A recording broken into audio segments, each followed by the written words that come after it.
अस्सलामु अलैकुम वरहमतुल्लाहि वबरकातुह। हमीदुद्दीन अलवी साहब कहते हैं कि मदारिस, हॉस्पिटल्स और दीगर वेलफेयर के जो इदारे हैं उनको जो ज़कात दी जाती है, क्या वो ज़कात अदा हो जाती है? हालांकि ज़कात की अदायगी में मालिकाना हुकूक देना शर्त है कि मुस्तहिक को ज़कात के पैसे का मालिक बनाया जाए, और यहाँ वो शर्त बज़ाहिर नहीं पाई जाती।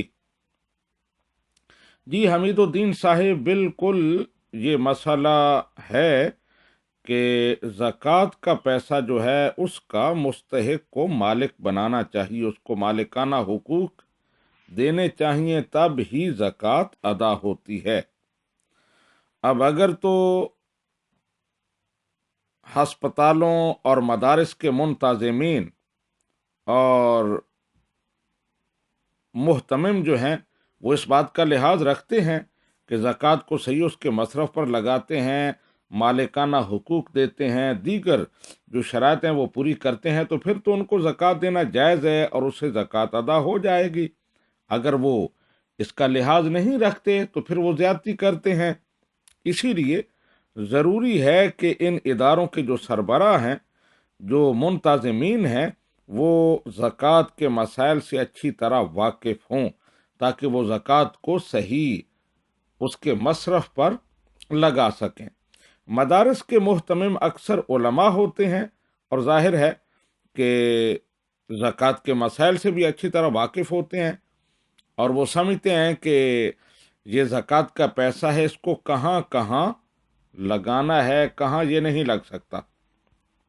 मिसाल के तौर पर ज़कात का पैसा हॉस्पिटल्स के डॉक्टर्स जो हैं उनकी तनख्वाहों पर नहीं लग सकता, दीगर जो अमला है तनख्वाहों पर नहीं लग सकता, दफ्तरी अखराजात पर वो नहीं लग सकता। इसी तरह मदारस के जो असातिज़ा हैं और उसके जो इस तरह के अखराजात हैं दफ्तरी, उन पर ये पैसा नहीं लग सकता। लेकिन गरीब मरीजों पर और मुस्तहिक तालिब इल्मों पर यह पैसा इस्तेमाल हो सकता है, उन पर यह पैसा लग सकता है अगर उनको मालिकाना हुकूक दे दिए जाएं। और मदारिस की जो डोनेशंस की रसीद होती है उस पर बाकायदा आपसे पूछा जाता है कि ये जो पैसा आप दे रहे हैं ये ज़कात है, ये सदका फ़ित्र है या आम अतिया है।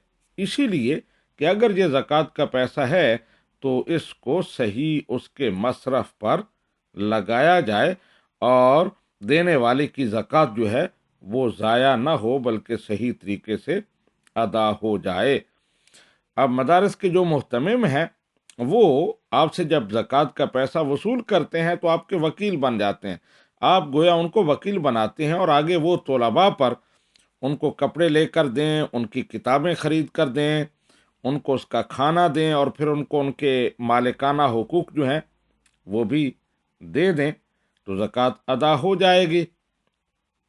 इसी तरह हॉस्पिटल्स में अगर हॉस्पिटल्स की इंतज़ामिया जो है वो ज़कात का पैसा अलहदा रखती है और गरीब मुस्तहिक मरीज़ों को उसकी दवाएं ख़रीद कर देती है, या उनको पैसा ही दे देती है कि इनकी दवाएं ख़रीद लो, या उनके डॉक्टर की जो फीसेज होती हैं उसके लिए उनको पैसा देती है कि ये ज़कात का पैसा है, ये लेकर तुम इससे फ़ीसें अदा कर दो। उसी हॉस्पिटल की जो फीसेज हैं अगर वो मुंतज़मीन डायरेक्ट उससे अपनी फ़ीसें खुद ले लेते हैं तो फिर तो ज़कात सही तरीके से अदा नहीं होगी। लेकिन अगर वो पैसा निकाल कर बैंक में से अपने बैतुल माल में से उस गरीब मुस्तहिक मरीज को देते हैं कि ये पैसा है, इससे तुम अपनी फ़ीसें अदा करो, वो वापस वही फ़ीसें अदा कर देता है, तो इस तरह ज़कात अदा हो जाएगी। तो मदारस का जहाँ तक ताल्लुक़ है, मुझे इल्म है कि वहाँ ये एहतिमाम होता है। मुंतज़मीन मुहतमिम जो हैं वो इसका पूरा एहतमाम करते हैं, शरई हीला किया जाता है। उसके अलावा ये एहतमाम किया जाता है कि जो मुस्तहिक हैं ज़कात की उन्हीं पर ज़कात लगे, असाज़ा की तनख्वाहें और दीगर मामलात पर ख़र्च ना हो। اور اگر شرعی ہیلا کر لیا جائے تو پھر وہ تنخواہوں پر بھی لگ جاتی ہے، ہاسپٹلز میں بھی پھر وہ استعمال ہو سکتی ہے جنرلی۔ تو اس لیے یہ جاننا ضروری ہے کہ ان اداروں کے جو محتمم ہیں وہ شرعی مسائل کا کتنا لحاظ رکھتے ہیں، کتنا ان کے پاس نالج ہے، اور کس طرح ان پر عمل کرتے ہیں۔ تو یہ اگر آپ کو اطمینان حاصل ہو جائے کہ وہ ان مسائل سے واقف بھی ہیں اور ان پر عمل بھی کرتے ہیں، تو پھر آپ بغیر کسی تشویش کے زکوٰۃ ان کو دے سکتے ہیں۔ ایک سوال یہ پیدا ہوتا ہے کہ مدارس میں عمرا کے بچے بھی بعض دفعہ پڑھتے ہوتے ہیں، تو بے شک پڑھتے ہیں، لیکن کسی امیر کبیر کا بیٹا بھی جب بالغ ہو اور اس کے پاس ذاتی اس کے اکاؤنٹ میں کچھ نہ ہو، وہ کسی چیز کا مالک نہ ہو، جو دولت ہے وہ اس کے باپ کی ہے، تو اس پر زکوٰۃ لگ جاتی ہے۔ لہٰذا یہ تشویش بھی پیدا نہیں ہونی چاہیے۔ ھذا ما عندی واللہ ورسولہ اعلم بالصواب۔